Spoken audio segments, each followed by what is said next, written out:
ano político. Em outubro, haveria eleições gerais no Brasil, inclusive para presidente da República. 14 partidos disputavam o poder e uma orgia de siglas dividia as preferências dos brasileiros.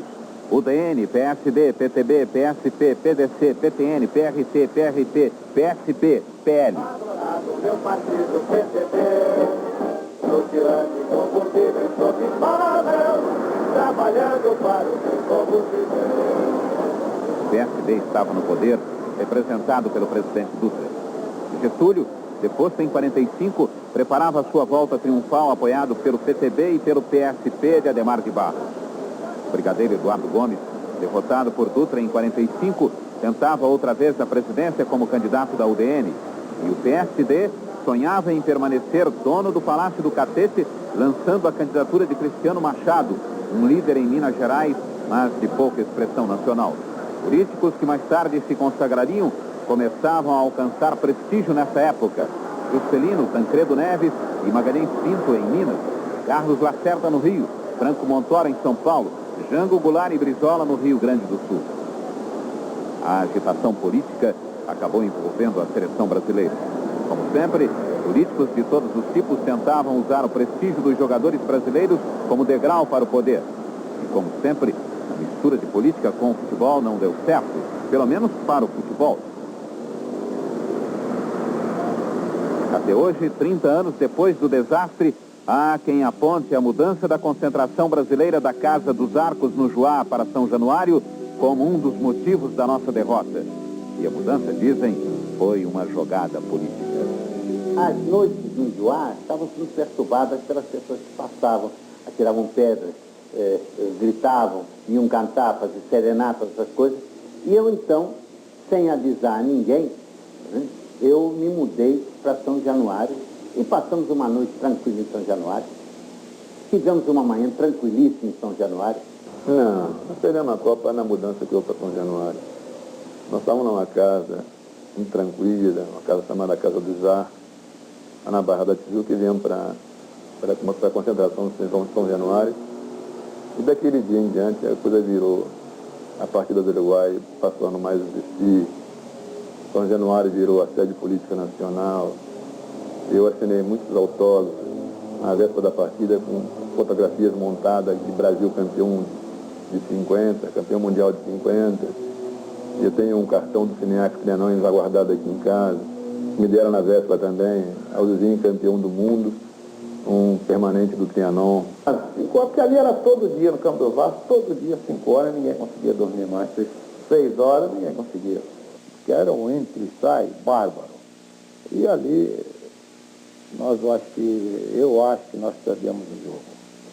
Depois do almoço, cedo ainda, antes do público afluir ao Maracanã, eu fui com a equipe do Maracanã, mandei colocar colchões no vestiário do Maracanã para que os jogadores ficassem em repouso sem o menor contato com ninguém.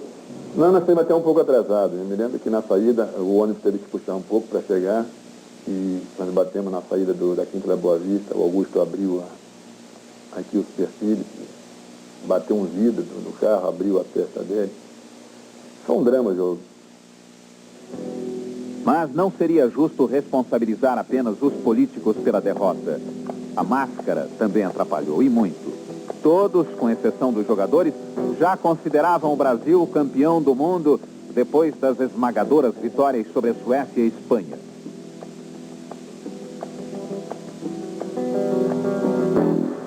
O Jornal Mundo editou, na véspera do jogo, uma manchete de primeira página: Brasil campeão. Ele comprou, Manuel Caballero, que era o cônsul honorário do Brasil, ele comprou 20 e tantos jornais. A delegação uruguaia não era muito grande. 20 e tantos números daquele jornal, foi ao Hotel Paissandu, esperou que os jogadores se sentassem à mesa para o seu penúltimo almoço antes do jogo e distribuiu a cada jogador aquele jornal. Meus pêsames, os senhores já estão vencidos.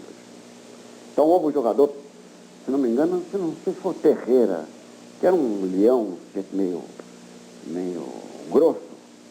Ele leu e deu um soco na parede. Não, sou um campeão. Todavia não sou um campeão.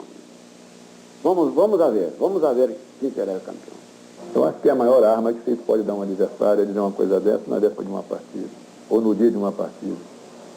Eu acho que o cara vai ter que se multiplicar para provar o contrário. E essas armas tudo nós demos ao Uruguai. A procura desesperada de um culpado ou de muitas culpas acabou por não fazer justiça à seleção uruguaia. Não era uma seleção sensacional, é verdade. Não havia feito uma campanha muito brilhante, também é verdade. Mas era um bom time. Inclusive já havia derrotado a seleção brasileira em maio de 50 na disputa da Taça Rio Branco. E na seleção uruguaia havia um homem que acabou se transformando no herói da Copa. Obdúlio Varela, o jogador que estreara na seleção uruguaia 10 anos antes, jogando contra o mesmo Brasil. E que naquela ocasião fez 3 gols. Obdúlio era uma sombra sinistra para os brasileiros. Eles foram para o estádio, de ônibus, normalmente, desceram, e ao entrar no corredor subterrâneo que dava para os vestiários, todos eles começaram a cantar o hino uruguai baixinho.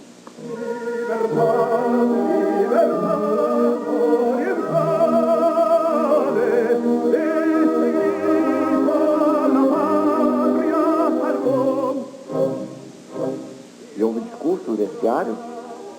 O embaixador uruguai pediu tranquilidade, pediu cavalheirismo, pediu bom comportamento, pediu disciplina, pediu respeito, que não manchassem o espetáculo, que o Uruguai tinha uma péssima tradição no Brasil. Eles ouviram silenciosamente, desceram as escadas, foram para o campo. O Obdúlio Varela reuniu e disse: muchachos, acá, a queijo passou, nada, chala, conversa fiada, papo furado, agora vamos a jugar como hombres. E jogaram como homens.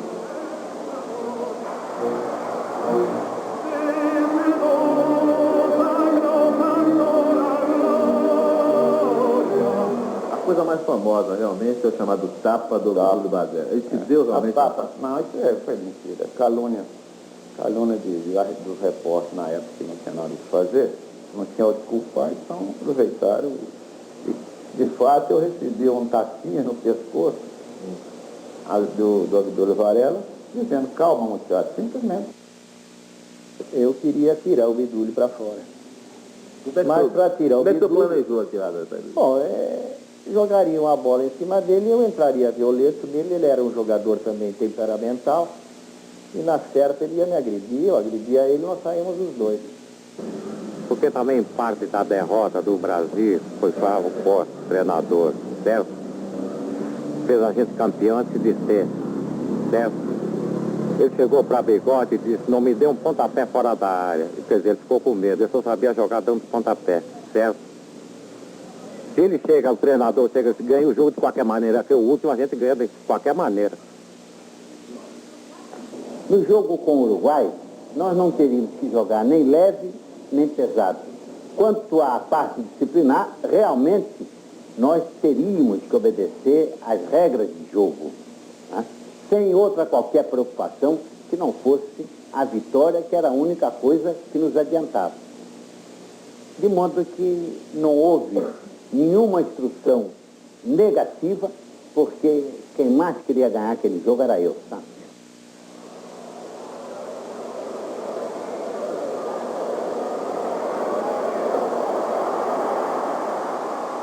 No dia 16 de julho, o Maracanã recebeu o maior público que já se reuniu para assistir uma competição esportiva.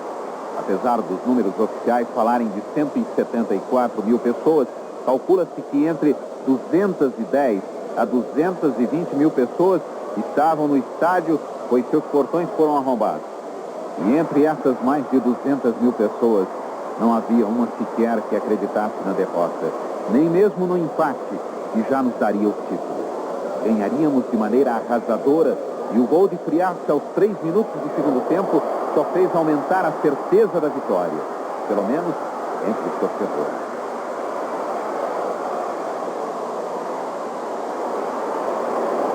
Não sei, parece que o gol do Friaça deu um gelo na gente. Estranhamente, nós jogávamos pelo empate e parece que houve um gelo assim no time Aos 26 minutos do segundo tempo, o meia esquerdo Schiaffino começava a desenhar o drama. Em silêncio, a torcida viu o Uruguai empatar o jogo. Mas o título, àquela altura, ainda era nosso. Aos 36 minutos, o absurdo, a tragédia, o inacreditável. O ponta-direita Gija calou com um chute o grito de mais de 50 milhões de brasileiros.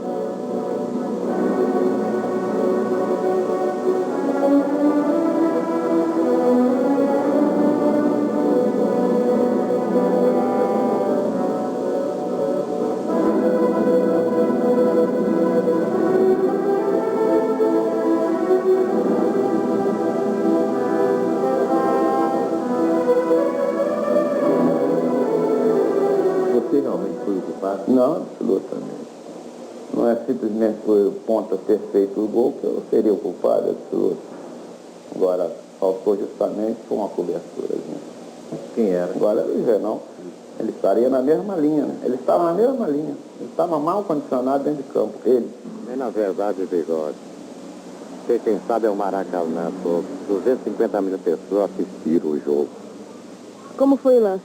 Tá entendendo? O Bigode tomou 2 livres fora da área. O gol foi feito sem ângulo.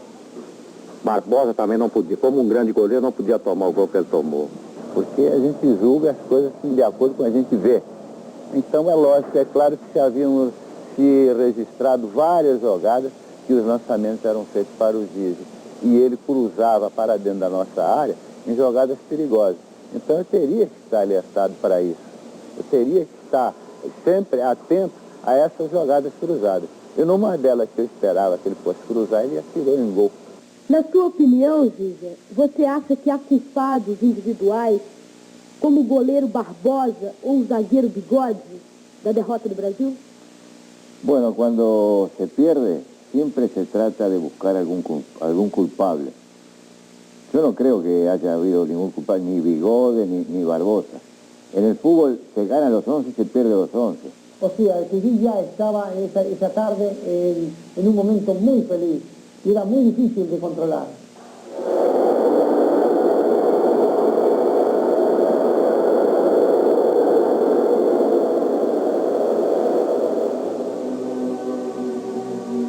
Tudo estava acabado.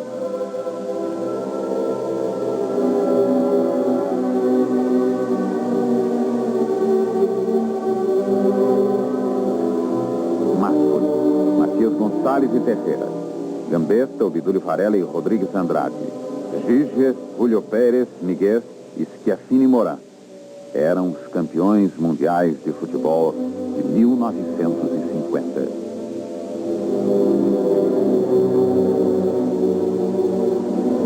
Barbosa, Augusto e Juvenal, Bauer, Danilo e Bigode, Friato, Zizinho, Ademir, Jair e Chico estavam derrotados.